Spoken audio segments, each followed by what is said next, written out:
Before diving into this panel, we've asked Congressman David Cicilline to say a few words, and so it's my pleasure to introduce him. In 2002, when he became the mayor of Providence, Rhode Island, he was the first openly gay man to be elected mayor of a state capital.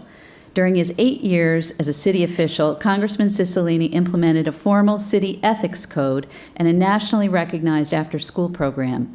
The city saw an influx of new investments and the lowest crime rate in decades. Now, as a member of Congress, Mr. Cicilline continues to work to build the middle class, create jobs, and grow the economy, and advocate for equality under the law.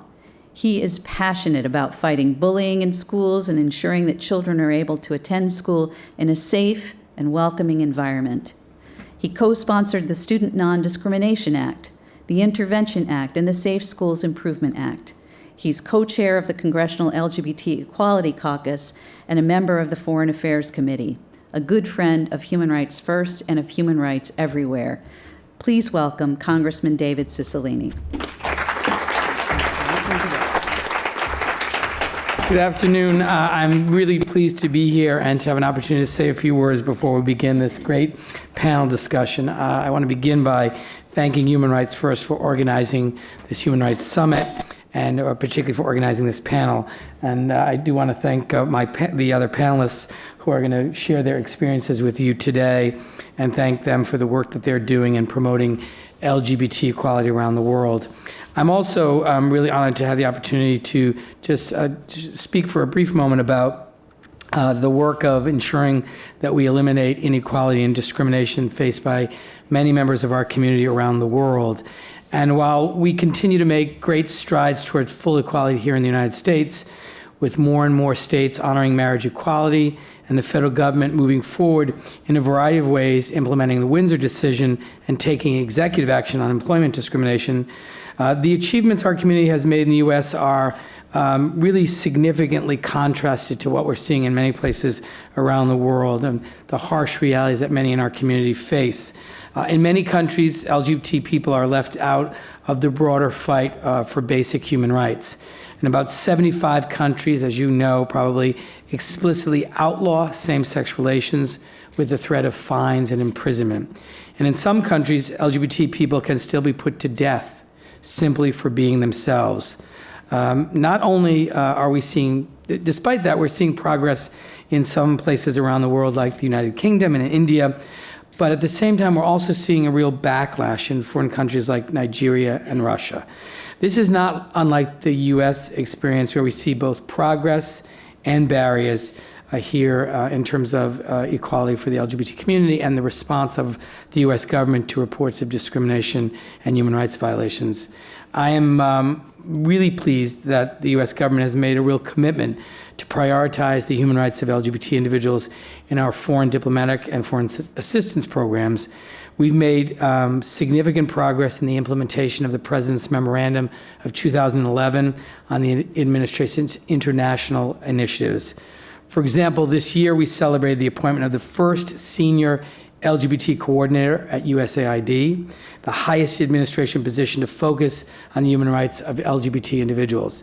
I was also really delighted to be part of the USAID launch as they released a strategic plan for promoting and supporting the inclusion of LGBT individuals earlier this year. I really believe that America's real power in the world is the overwhelming might of our founding principles, that everyone is created equal, everyone must be respected and valued, all are free to pursue life, liberty, and happiness, and that government action must reflect these ideals. Unfortunately, we still face real barriers in helping many individuals and elected officials understand the importance of protecting LGBT individuals from discrimination, unfair treatment, and even violence. But the protection of LGBT human rights is not just a liberal issue or a gay issue. It's not just an American issue or a Western issue. It's a human rights issue, a belief that every single person deserves basic rights. And I'm really pleased that the panel that I'm about to participate in will discuss LGBT human rights in the context of a broader conversation on human rights at this summit. We need to help people understand that many of the challenges facing the world, global health, access to education, economic growth, and even political stability and unrest, cannot be truly resolved unless we're honoring basic human rights, including the basic responsibility of keeping LGBT individuals safe. I hope that after we hear of the personal experiences of our panelists working on the ground in Uganda and Russia and Kyrgyzstan, we'll all leave this panel and this summit with a greater understanding of how the fight for LGBT human rights fits with how we talk about human rights issues. And I promise to take the thoughts and comments that I hear today with me as I continue working with my colleagues to apply pressure to governing bodies that oppress or discriminate against LGBT individuals abroad, and certainly to promote policies in our own country that promote equality for the LGBT community. I want to thank all of you for being at this summit and for the work that you're doing all over the world to protect and advance human rights. Thank you very much.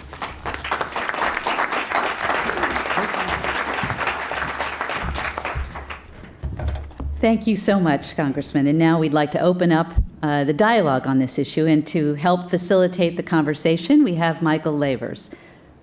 Michael is a staff writer for the Washington Blade. Since his journalism career began in 2002, he has covered the passage of Maryland's same-sex marriage and transgender rights laws, the consecration of gay New Hampshire Bishop Gene Robinson, and the burgeoning LGBT rights movement in Latin America, among a myriad of other stories. His work has appeared in the Huffington Post, The Village Voice, Fire Island News, and WNYC in New York.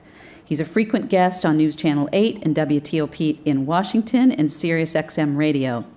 Michael holds a degree in journalism and Spanish from the University of New Hampshire.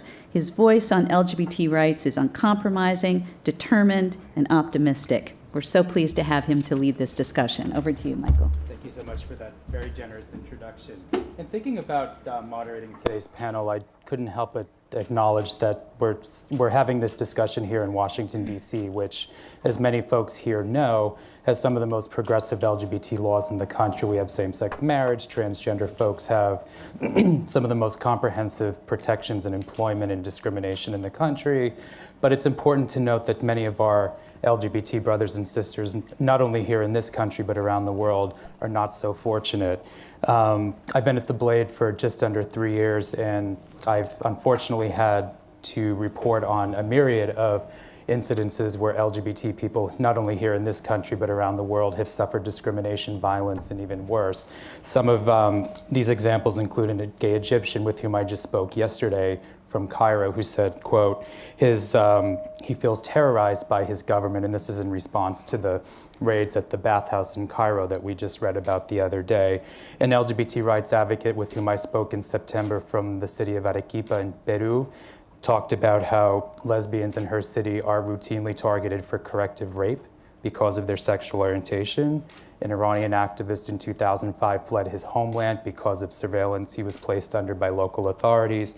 And just over the summer, my colleague and I spoke with a transgender teenager in Laurel, Mississippi, who was chased out of a Walmart simply for shopping with her fiance. So yes, while we're here in Washington, D.C., we're in a city where LGBT rights are celebrated and LGBT folks are an integral part of the city and its fabric. We still have a long ways to go, not only here in this country, but around the world, and we really need to not lose sight of that moving forward, not only in this conversation, but looking forward after the summit. So with that said, I would really like to introduce our wonderful panelists here and give them an opportunity to explain their work in their respective countries and the situations they're dealing with. So to my right, we have Claire Biarugava. And I've been rehearsing how to pronounce these names all day, so I'm hopefully get them right. She's the co-coordinator of the Civil Society Coalition of Human Rights and Constitutional Law in Uganda. Her organization led efforts to fight the Anti-Homosexuality Act that President Museveni signed into law this past February. She's currently a human rights fellow at Colby College in Waterville, Maine. To my left, we have Sinat Sultanalieva. Mm-hmm. Yes. She's a board member of the Kyrgyz LGBT rights organization Labris. She's been with the organization since 2007, and her organization currently is lobbying against a Russian-style gay propaganda bill that her country's parliament approved earlier this fall. And to my immediate, to the final left is Gleb Latnik. He's a Russian LGBT rights advocate. He fled his hometown in Russia to Moscow in late 2013 after he was brutally attacked in his hometown. He is currently seeking asylum in the US. So we'll go ahead and start with Gleb, and go ahead and share your story. Okay. Hello, everyone. Thank you very much to Human Rights First for inviting me to speak at this important event. I am happy to be here and to tell my story of living in a country where the backlash is quite real. I was born in a small town in the Ural region of Russia. I realized I was gay as a teen, but it took years for me to accept myself because of the lack of information about LGBT life in Russia. When the Russian parliament considered a law that would ban so-called propaganda of homosexuality, I started seeking information about LGBT life in Russia. After President Putin signed the bill, I was shocked and horrified by the climate of hate and violence against LGBT people that encouraged. And I realized that I can't stay silent anymore. I had to stand up for LGBT human rights. My resolve was sealed when last year, on May 10, criminals murdered Vladislav Tarnovoy in Volgograd simply for being gay. Just 2 weeks later, I arrived in Moscow to participate in a campaign against violence and discrimination against LGBT people. During this public event, I was illegally detained. Despite the detention, I continued organizing public events in my hometown and in nearby Yekaterinburg. I decided to hold a protest performance during a high-profile event for LGBT human rights, the 2014 Innoprom International Exhibition. My preparations finally landed me on the Russian security forces radar. My mother started calling me, constantly concerned about my safety. Strangers came to my apartment asking when I would arrive home. I know they were members of the security forces, although they never showed identification badges, not left any subpoenas. Right before I begin, right before it began, I was kidnapped at the cafe by Russian security forces. My capture was in violation of the law. They didn't show me any identification during the 8 hours I was held against my will. The purpose of my abduction was clear. They were trying to frighten me out of any public events during the exhibition. Even so, I remained undeterred and processed as planned. My partners in the protest, however, backed out, and I was forced to adapt. My performance became a one-man show. After the protest, life for me in my hometown, became very dangerous. I was luckily avoid several attempted assaults, but I was eventually attacked. Concerned for my welfare, LGBT activist named Alexei Davidov offered me a safe place stay in Moscow. I immediately moved. I found it very difficult to find and keep a job in Moscow because employers monitor people private lives via internet. I was considered a problem employee because of my involvement in protests, so they would fear me. I went from job to job. I was arrested at my last protest activity in Russia. Along with several activists, I planned to sing the national anthem of the Russian Federation in Red Square during the opening ceremonies of the Sochi Winter Olympic Games. Before the protest, we fellow activists and I gathered at a cafe in the Red Square. Russian police began gathering outside the cafe, and we realized we were in danger. They knew that we were planning to carry out, as they back the cell phones, monitor text messages, and perform surveillance on social networks. When we exited the cafe, we are arrested.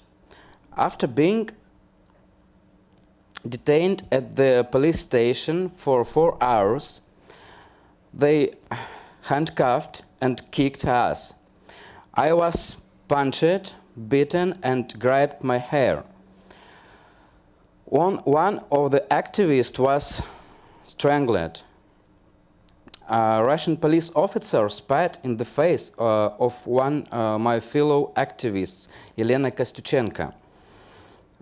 One of the officers said, "We will burn you all." We never sever a badge. The police officers confiscate our phones and combed through all our information. Despite multiple requests, we are not allowed to meet with the public defender. In the arrest record, the police wrote that we had sang a song of the tune of the anthem of the Russian Federation with different words. This was not true. We fellow protest activists and I sang the anthem word for word. After this incident, I was convinced that not only did the Russian Federation have no legal protection for me as citizen of the country, but also my life was in imminent danger from the security forces, police, and anti-gay criminals. At that point, I realized I must leave Russia. My story is not unique. There are many who are still in Russia, experiencing the same isolation. Harassment and illegal detention. Putin's widespread administration and the popularity of his anti-gay agenda mean that LGBT activists like me have a few allies at home and Russia's neighbors are following this example, introducing anti-propaganda legalization that triggers already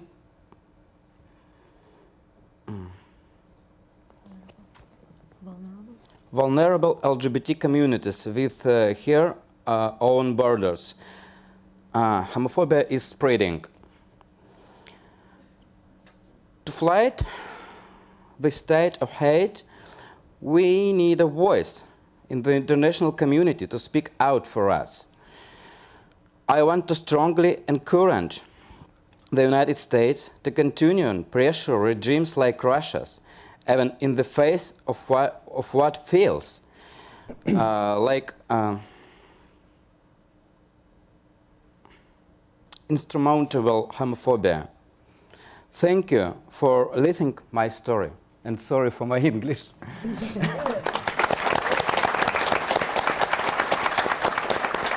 Thank you.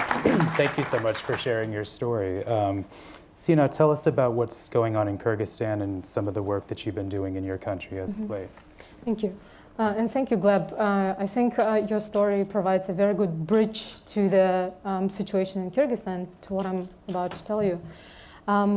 There is a very aptly named, titled new report by Human Rights First, which I found out about just today when I came here, which is called How to Stop Russia from Exporting Homophobia. And that's exactly our concern, and I hope the whole world will be concerned about this as well, because that's clearly what's happening in the part of the world where Russia has still has a huge influence owing to the Soviet Union time, and Kyrgyzstan being part of the former Soviet Union area is following Russia's footsteps in adopting discriminatory legislative initiatives, like the one on banning gay propaganda. We have basically 98%, as we call it, copy-paste draft law right now being considered in the Kyrgyz parliament, which is banning formation of a positive attitude to non-traditional sexual relations. That's the official title. But basically, effectively, what it's banning any public mention of homosexuality or anything that's non-heterosexual, basically. The two main differences being that the draft law in Kyrgyzstan has criminal liability for breaking the law. So if I were to speak in public about homosexuality and say homosexuality is okay, and if I were even just citing the World Health Organization, for example, that would be still considered propaganda, and I could face imprisonment up to 1 year. So that's one difference from the Russian law. The second difference is that the Kyrgyz draft law is not aimed at banning propaganda among minors like the Russian one does.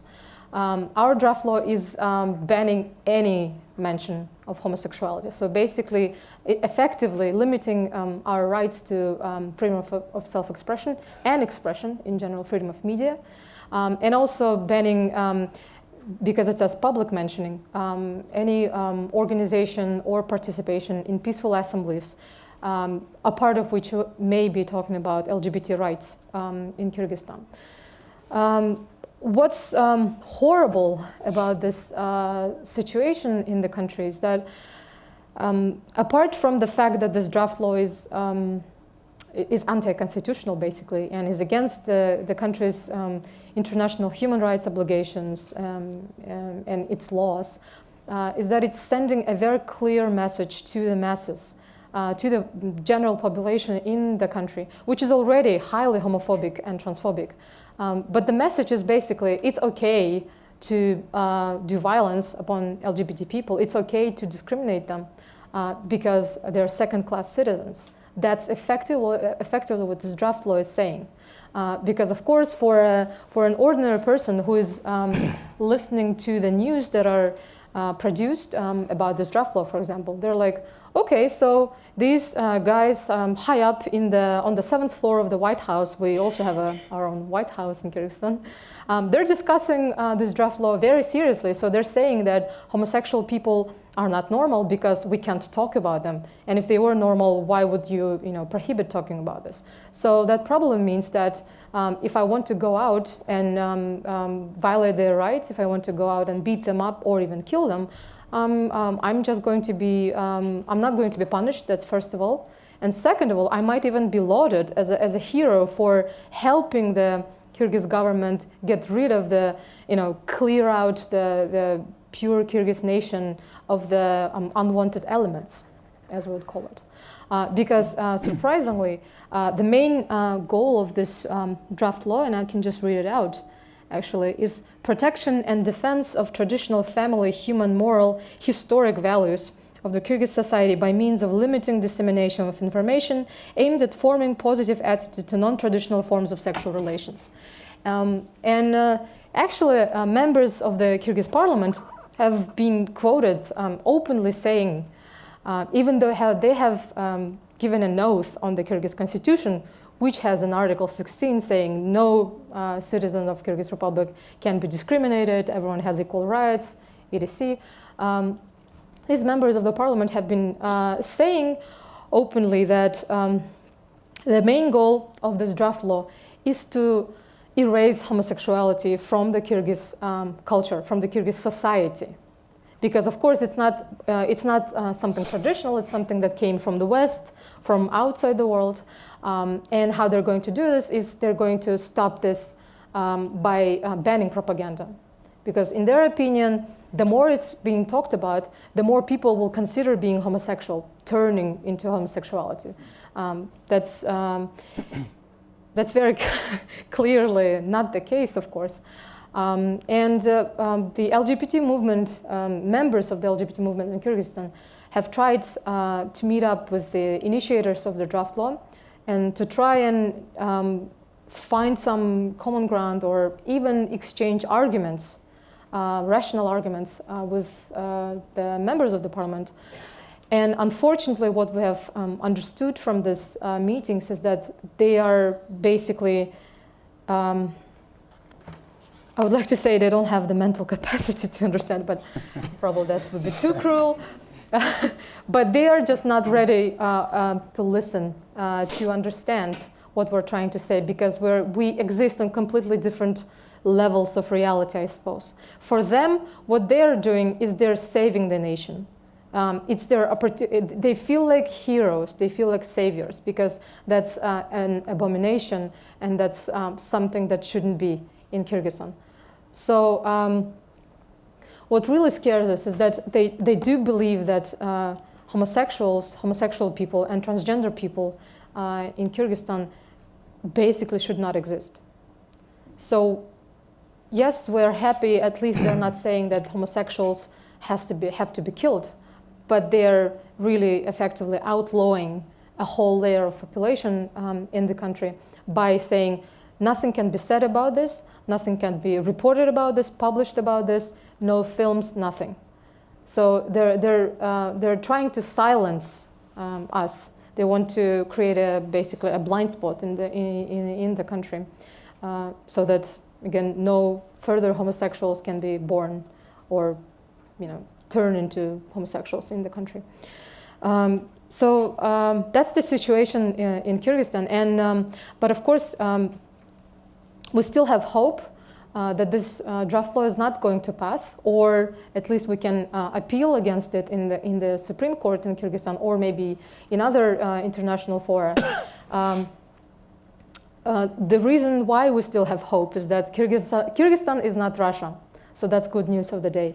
Kyrgyzstan is a small country in Central Asia, which is quite dependent politically and economically and in all senses of the word on the outside world, truly.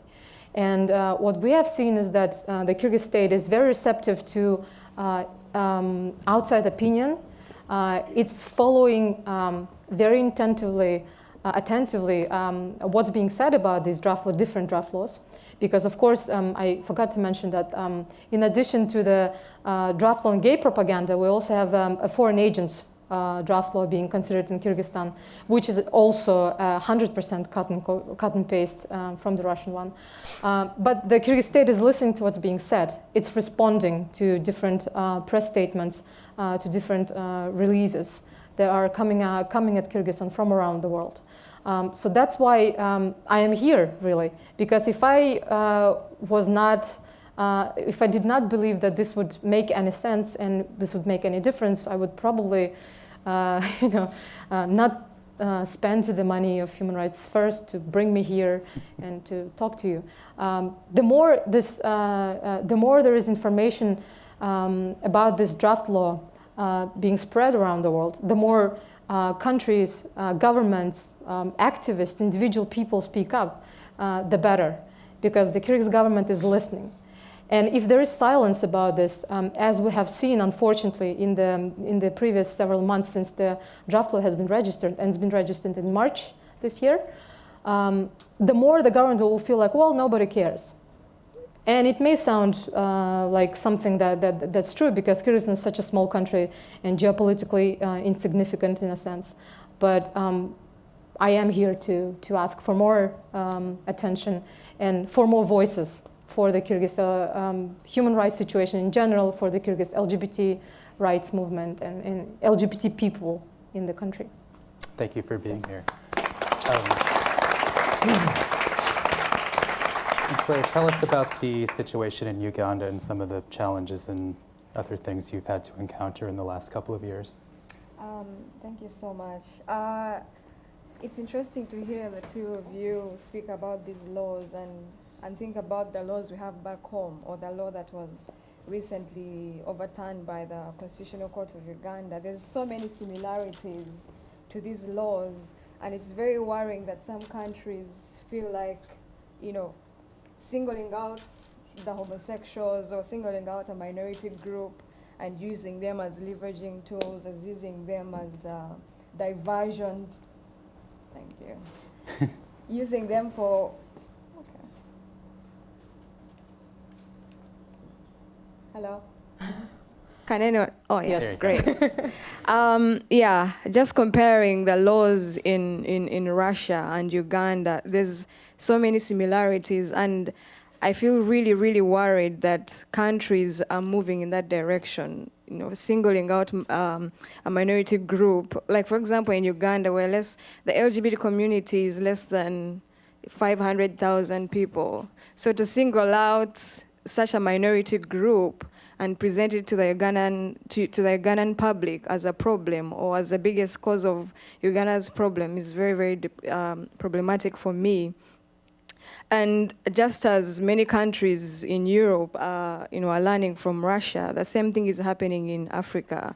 I feel like Uganda is exporting this homophobia to other African countries.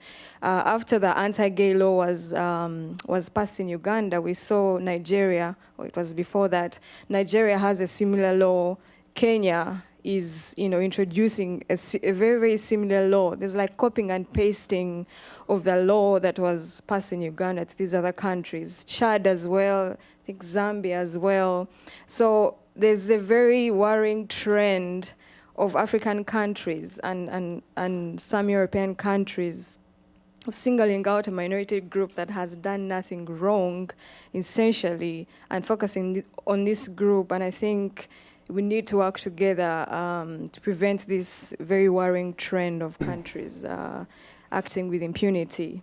That being said, as an activist on the ground, I've been working for the Civil Society Coalition on Human Rights and Constitutional Law for the last 3 years. I joined the work as an LGBT activist because I was very worried about what was happening in my country. The other reason why I joined LGBTI activism is because the author of the law is my member of parliament. So it was a very personal thing. It's like, I didn't put you into power to prosecute me, and I put you into power to work on issues that are affecting all Ugandans, not to run around and run around after homosexuals. That's not why we elect leaders. The other reason why I joined activism is because as a young child, I saw a lot of violence towards women. There was a lot of domestic violence in my small town called Kavale. And there was a lot of silence, of victims or survivors of this domestic violence. And I saw that. I saw how the silence was not helping these individuals, and I decided that that wasn't going to be me. Because whether you remain silent or not, if there's a law that is directly going to affect you. Whether you speak out or not, you're still going to be affected. So despite the risks that I'm currently facing, I continue to work as a co-coordinator of the coalition. And just to talk more about the coalition, we were formed in 2009, basically to bring groups that were not necessarily LGBT together into a coalition. Right now we stand at 50 member organizations. We are like the only diverse national entity that was formed and is actively fighting the recriminalization of homosexuality. We have children's rights groups within the coalition. We have HIV and AIDS activists. The women's movement was very instrumental in joining the fight against these anti-gay laws. So having a national entity that was raising up voices from Uganda was very, very important for us, because in 2009, there was a lot of voices that were coming from the West, and we knew that it would be very problematic for the Ugandan government or for the Ugandan society to see this as a Western agenda. I mean, they already do see it as a Western agenda, but the importance of having a national entity saying, if one right is being violated, as a Ugandan country, we need to stand up to defend those rights. So we're able to sustain the fight, against the anti-gay law for the last 5 years, which I think is a big, big achievement, because I feel like this law would, with all its popularity, would have passed in less than 2 weeks or something. So it's important to note that because we had a huge international backlash or international attention on Uganda, there was MPs who were afraid that their money would be taken away if they were seen to be voting openly for this law, started to rethink their positions. So I can't emphasize, how important the international community is in defending rights for each and every individual, no matter where you are. But there's also a backlash to having, international community attention on any country. The one example that I can give to show how counterproductive it is to have the kind of attention that we have on Uganda from the international community is the fact that we had an amazing petition that we submitted to the Constitutional Court. We had petitioners from academia, we had one member of parliament, we had LGBT activists, we had doctors, form this petition as a national, strong, petition to the Constitutional Court. And the reason why, essentially the Constitutional Court was able to overturn the law was because of that petition. But there is less focus on the importance of that petition. Most people always say that it's because of international pressure and the US sanctions and all these actions from the international community that led to the overturning of the law. Well, whereas those were factors, but without the petition and the importance of that petition, the law would not have been overturned. So there is, international attention can be productive, but it can also be counterproductive because it takes power away from grassroots organizations. Because most people will not quote us back home. They will not say this Ugandan said this, against homophobia. They'll always talk about Obama's statements and Hillary Clinton and how the West is telling Uganda what to do. So it plays out in so many ways, and despite the fact that this attention is important, I think it's important for us to know that there's consequences, in essence, to having so much attention on a country like Uganda. But that being said, again, I can't emphasize enough the importance of having this support, because after the law was overturned, members of parliament quickly, started to collect signatures to reintroduce the law that had been overturned by the Constitutional Court. Because the law was overturned not on the substance of the law, but just because there was no quorum. It was an easy way out for them, whatever. But MPs were like, okay, so if there was no quorum when we pass this law, we're going to take it back to Parliament and pass another law. So MPs have been able to collect signatures. They are ready to pass this law. But because, again, of this international pressure, which our president really felt at a huge level, and I would really like to thank the US government for the sanctions on Uganda, because our president doesn't necessarily care about human rights. He cares about military and the economy.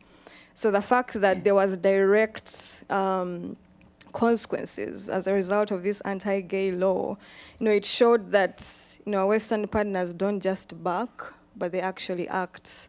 So after coming from the African-US summit, he told members of parliament, especially within the NRM caucus, which is the ruling party, he told them we need to go slow. We cannot keep compromising the economy and our international relations just to run after homosexuals. And I think that was a very, very important message.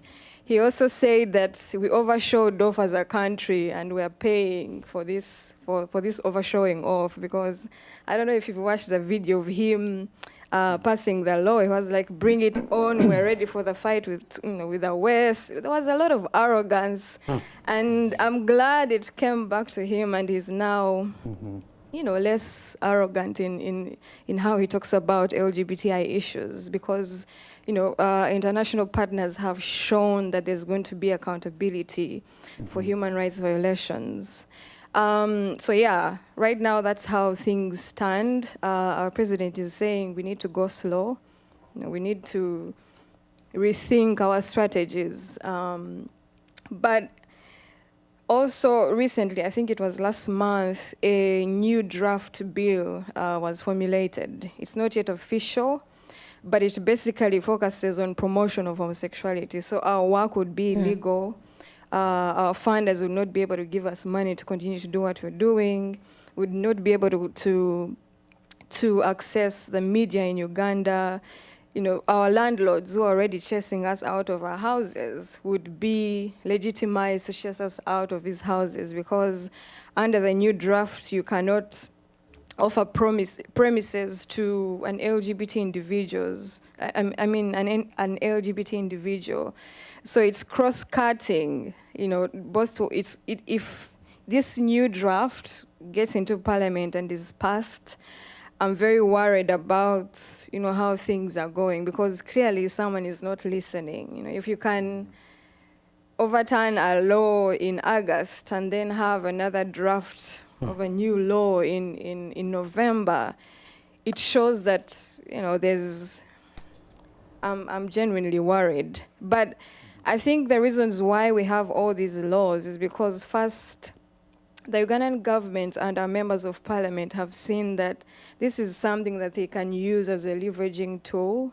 When there's an anti-gay law in Uganda, there's going to be so much noise and less focus on things that are happening in Uganda.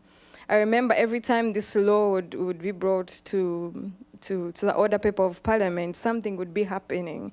Either a corrupt official had been caught in the act, or a donor was investigating Uganda on how they misused funds. So it's a big diversion, and unfortunately, our partners usually fall right into the trap of, having, diverting attention from what is actually happening.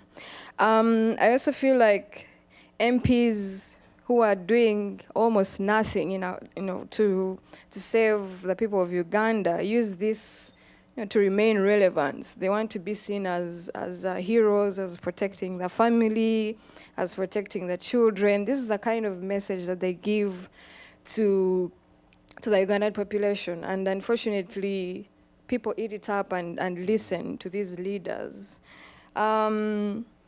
I also feel like because religion is such a big player in this fight, which I believe is not a homegrown fight, I believe that before 2009, no one was persecuting gay people in Uganda. It wasn't until Scott Lively from Massachusetts who is actually on trial now. Yes. Someone needs to be held accountable for what is happening in Uganda, and I'm happy we are targeting the right people, just to say that. There's one point I want to pick up, and thank you for sharing your story. One point I wanted to pick up on is this whole idea of backlash, and that certainly is an issue in Uganda. That's certainly been an issue in Russia. So I wanted to ask the Congressman, how did we as the U.S. respond to backlash in countries like Uganda, in countries like Russia, and other places, Egypt, this certainly has come up as well. So how do we as the U.S. government respond to this backlash that we're seeing in various countries? Well, I mean, I think there are, different members of Congress and the government respond in different ways, but I think one of the things that we've learned is to be very sensitive to what's happening in country and on the ground, and to listen very carefully to advocates, because to your point, it is not always helpful, hard to believe, for the United States to weigh in very strongly and openly on the side of an issue. And in many ways, that can make it more difficult for advocates and present real danger to individuals. And so I think, what I've learned in the time that I've been in Congress is working very directly with organizations that are doing advocacy on the ground and understanding what is helpful. Sometimes it's an open letter from members of Congress that we sign, and we bring a lot of attention to issues. Sometimes it's a phone call to members of Parliament where you have a private conversation to discourage them from taking certain actions.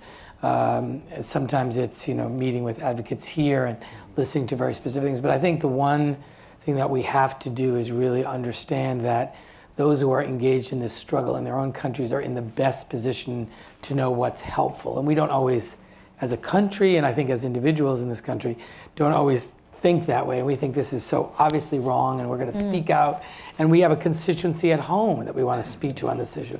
But I do think that I have found it always to be incredibly valuable to get direction from organizations and individuals who are doing the work on the ground. We've seen a number of examples where, say, President Obama has spoken out directly against Russia's LGBT rights record. He appointed 3 openly LGBT members to the Olympic delegation. That certainly generated a lot of attention both here in this country and around the world. So Gleb, I'm curious to know from your perspective, do these things resonate with folks in Russia when, say, President Obama speaks out against the propaganda law, let's say, or violence that's happening in Volgograd and other places? Does that resonate in Russia? And if so, how do folks react in Russia when they hear somebody like President Obama speaking out against LGBT rights abuses in Russia? Yeah. I'm sorry. I can translate. Yeah. Okay. Спрашивает, как вы относитесь к комментариям, например, Барака Обамы? То есть, когда он высказывается против ЛГБТ ситуации в России, какова реакция в России внутри? ЛГБТ-сообщество принимает эту поддержку с огромной благодарностью, потому что это все видится, это все замечается. А остальные же, то есть население, которое against LGBT, крайне критикуют эти заявления президента Обамы. So there's a rift in their reactions in Russia. So of course the LGBT community is very thankful for this kind of support, for the statements, open statements, and the reactions. But then there's the rest of the population of Russia is very critical, of course, and is not accepting these statements.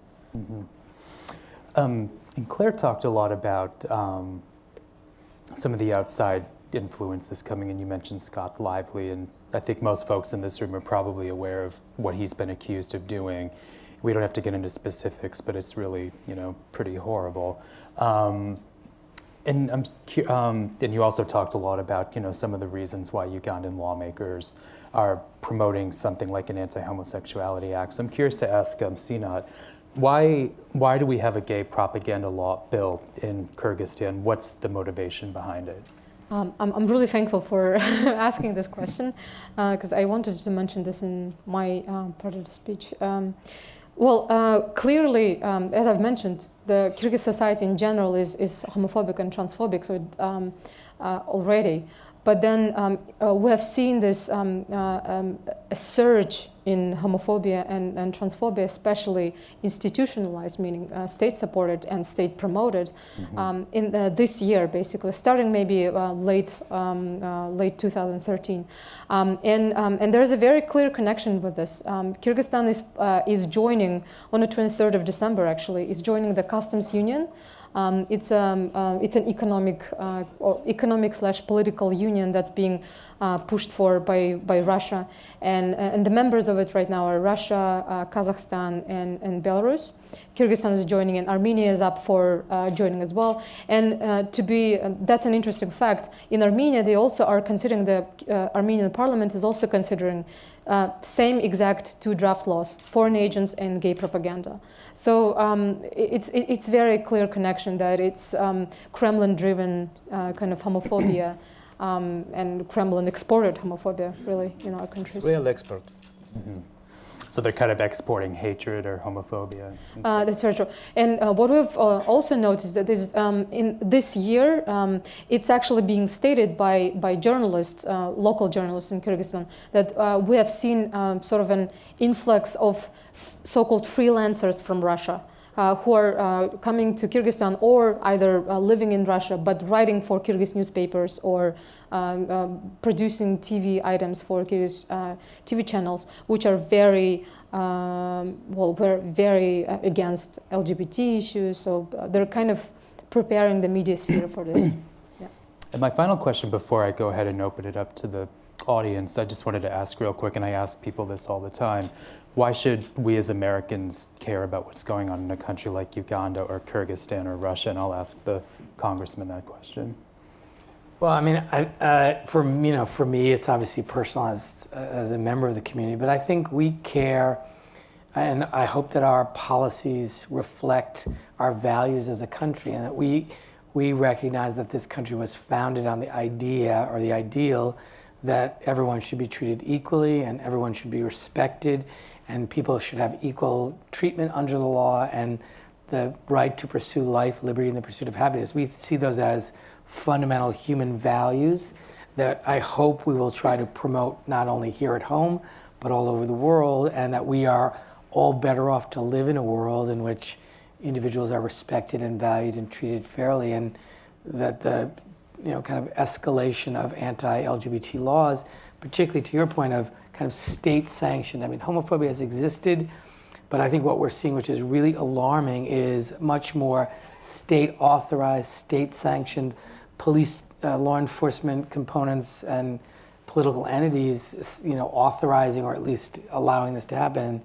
I think we all just sort of recognize as Americans that, or I hope we do, that it is better to live in a world in which people are free to be who they are and respected for who they are, and that kind of discrimination and violence and indignity is just an anathema to what America stands for.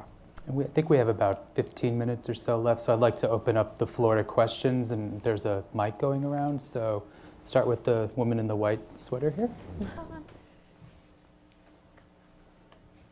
And if you could state your name and your affiliation as well. Sure. My name is Caitlin Landite. I'm a lawyer, and I recently finished up a master's doing work on LGBTI rights in Southern Africa, particularly South Africa and Zimbabwe. And I'm interested, it kind of like ties together the anti-Western sentiment and the backlash, but there's kind of a disconnect between someone like Mugabe, for example, saying this is completely a Western export, and yet we saw in the video at the beginning, a lot of these laws originally are taken from colonial level laws, which were left by the exact Western countries that now these countries are saying, oh, they actually are promoting a gay agenda. So I'm just interested in how we kind of address that discrepancy, both within countries where the state is cracking down on LGBTI rights, and also in the US, whether the US and the West generally have any role in addressing that discrepancy and addressing the way that we handled LGBTI rights in the past. I think that's probably a question for Claire, perhaps? Sorry. I think that there's so much hypocrisy with our governments, because you find Museveni like wearing a Giorgio Armani suit, and then he's saying we shall not allow, for Western imposition on our countries. I think also that a country like Uganda doesn't want to be named and shamed, so there's always going to be a backlash, whether it's Desmond Tutu speaking to, Desmond Tutu is a very respected religious leader in Africa, but I was so surprised when our members of parliament started to, there was a backlash against him as well. They were saying he's been westernized, he's been paid to promote this vice in Africa. So it's very much a hypocritical issue, because the new draft of the law has the word unnatural offenses, which was picked out of the Penal Code Act, which dates, I don't even know how, it predates to pre-colonial times. So there's a lot of hypocrisy, and when we try to point out the fact that this is just, like our members of parliament are picking up,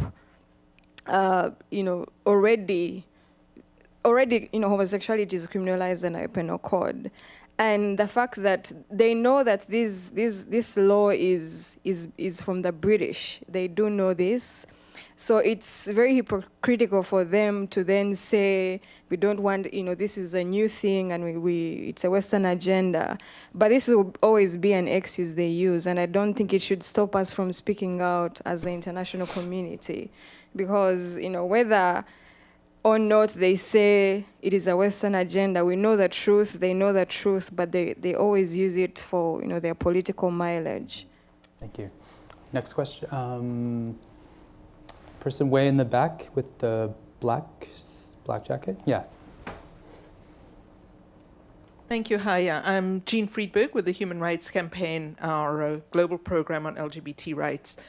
And I want to refer back to the previous speaker, Tom Malinowski, because he, of course, made an important and interesting point about the US government's increased focus on corruption and using targeting corrupt leaders as a way, in fact, of unifying opposition to them. And of course, this is using their own tactics against them, because so many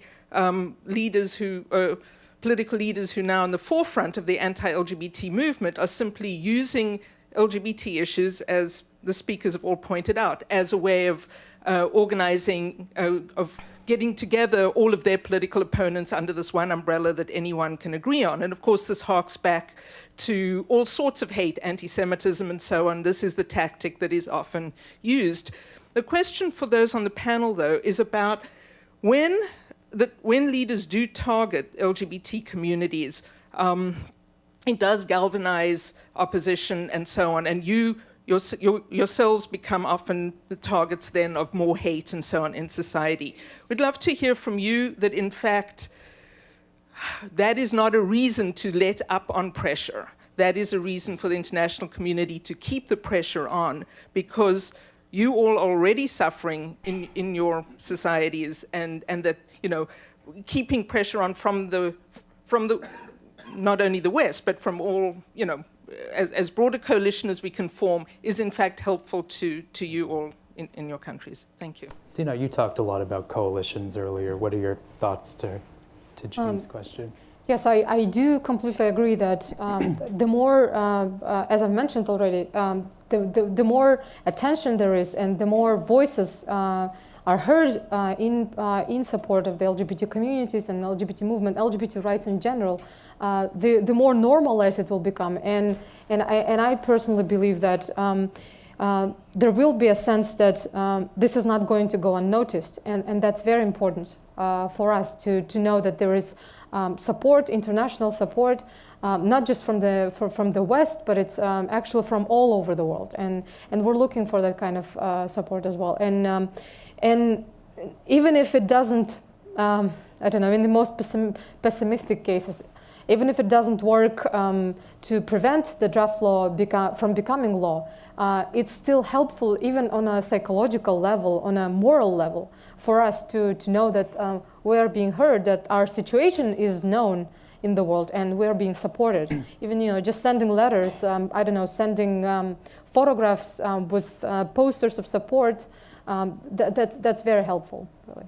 No, the USAID, for example, has a public-private partnership. I think it's up to $14 million over the next 5 years that supports LGBT rights groups in developing countries. The State Department does as well. So I'm curious to ask the congressman, aside from these efforts, what more can the U.S., say Congress or the administration, do to support these coalitions on the ground? Would it be something like sanctions against countries that violate LGBT rights? What more can the U.S. do? I mean, I actually have a piece of legislation that would permit the United States to deny visa entry into to the country to individuals who have engaged in gross human rights violations against the LGBT community. So I think we can do very specific sanctions against individuals who have a record of having done this. I mean, I think we can do both big and small things. I mean, for example, every time I'm at a meeting with international leaders in countries that are not good on issues affecting the LGBT community, I raise those issues directly with the presidents or prime ministers or members of parliament, because, you know, forcing people to understand that the rest of the world is looking at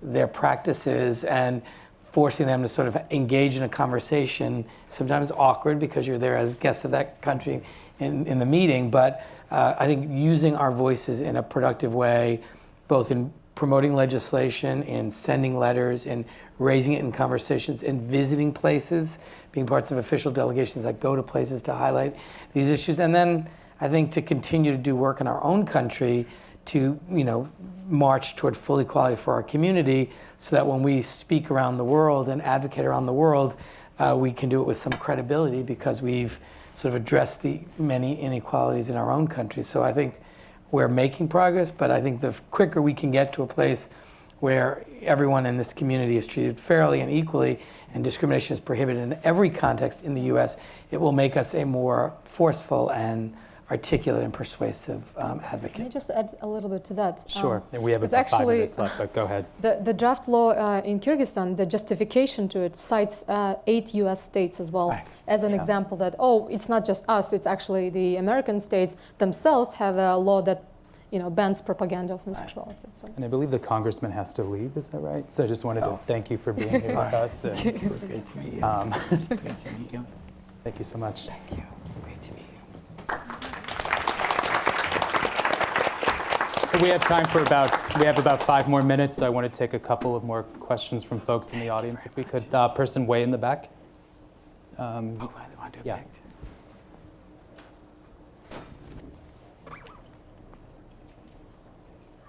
Hi, my name is Abigail Stahl, and I'm coming from the Open Society Foundations.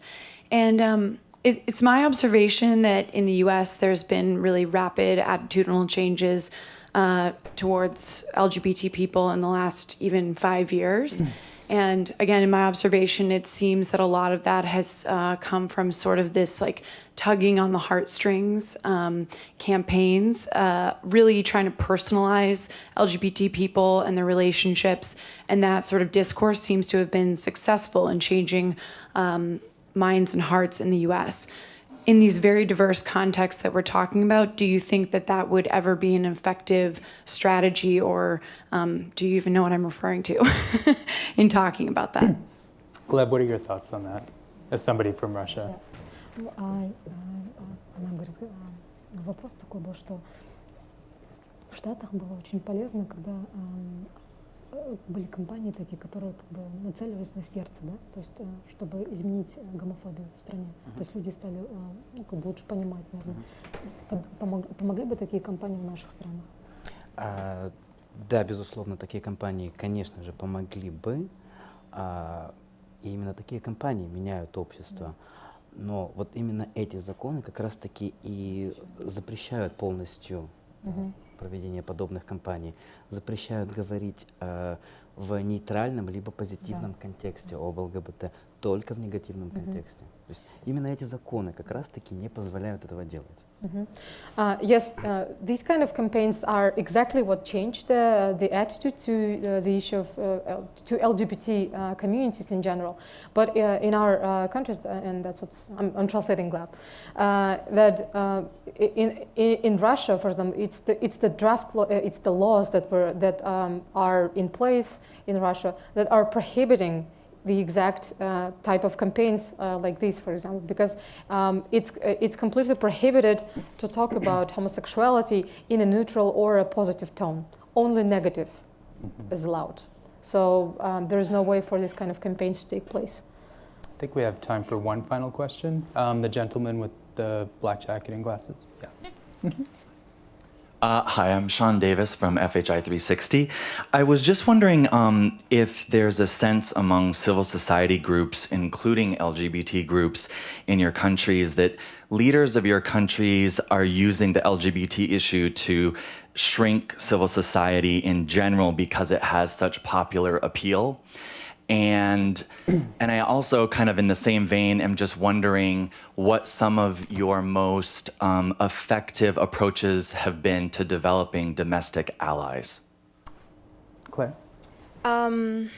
With regards to civil society, we definitely see in Uganda a move to not just silence LGBT voices, but also silence civil society people that are trying to speak to the rampant corruption, the land issues. We actually had like 3 laws that were passed, concurrently. We had an anti-pornography act that apparently tries to limit how short a woman's skirt can be. Ridiculous for those kinds of discussions to be in our parliament, but they were there. We also had a law called the Public Order Management Act, which very much limits freedom of speech in terms of political dialogues. So we see a government that is constantly cracking down on civil society space and voices of the citizens. So we have used that as a a coming together factor. When there's a march, protecting, for example, to protect maternal health, or if there's a dialogue around corruption, I will be there just to kind of lend my voice as an LGBT, as a lesbian activist to this group, so they feel like civil society is not working in isolation. Like, we have also tried to ensure that we're speaking to what is happening to the LGBT community, not just as an LGBT issue, but as a human rights issue. So that's how we kind of build consensus around what is going on in Uganda. And the coalition that I coordinate is one of the examples. We've been able to build a diverse group of organizations coming out to speak to the human rights violations within the anti-gay law. I would like to thank our panel for such a wonderful conversation, and thank you all for being here today.